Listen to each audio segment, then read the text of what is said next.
अध्याय 2 श्लोक 6 न चैतद्विद्मः कत्रन्नो गर्यो यद्वा जयेम यदि वा नो जयेयुः यानेव हत्वा न जिजीविषाम स्तेवस्थिताः प्रमुखे धार्तराष्ट्राः। 6 अनुवाद। हम ये भी नहीं जानते कि हमारे लिए क्या श्रेष्ठ है, उनको जीतना या उनके द्वारा जीते जाना। यदि हम धृतराष्ट्र के पुत्रों का वध कर देते हैं तो हमें जीवित रहने की आवश्यकता नहीं है। फिर भी वे युद्ध भूमि में हमारे समक्ष खड़े हैं। तात्पर्य, अर्जुन की समझ में यह नहीं आ रहा था कि वह क्या करे, युद्ध करे और अनावश्यक रक्तपात का कारण बने।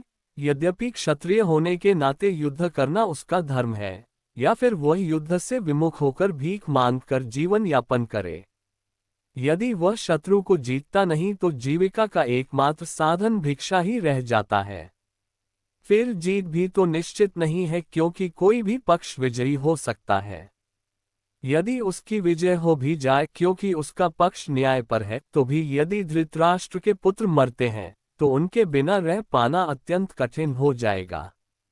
उस दशा में यह उसकी दूसरे प्रकार की हार होगी। अर्जुन द्वारा व्यक्त इस प्रकार के ये विचार सिद्ध करते हैं कि वह न केवल भगवान का महान भक्त था, अपितु वह अत्यधिक प्रबुद्ध और अपने मन तथा इंद्रियों पर पूर्ण नियंत्रण रखने वाला था। राज परिवार में जन्म लेकर भी भिक्षा द्वारा जीवित रहने की इच्छा उसकी विरक्ति का दूसरा लक्षण है।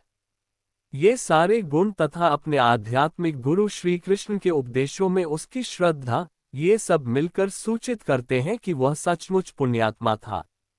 इस तरह ये निष्कर्ष निकला कि अर्जुन मुक्ति के सर्वथा योग्य था।